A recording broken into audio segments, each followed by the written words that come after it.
So every Sunday, my family does this big potluck dinner where everyone tries to outdo each other with their signature dish. Last weekend, things started off like any other. Aunt Linda brought her famous lasagna, my brother grilled some questionable hot dogs, and even Grandpa showed up with his mysterious ambrosia surprise. The surprise is always raisins.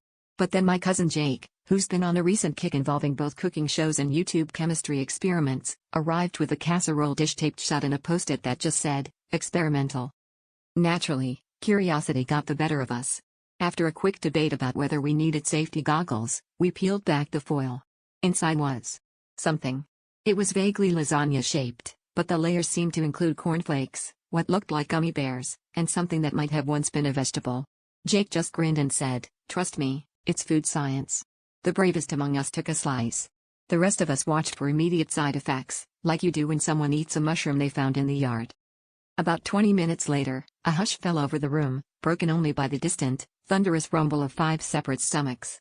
One by one, we started making polite but urgent excuses to visit the bathroom. Even Grandma, who survived decades of weird family recipes, got up with a speed I hadn't seen since her hip replacement.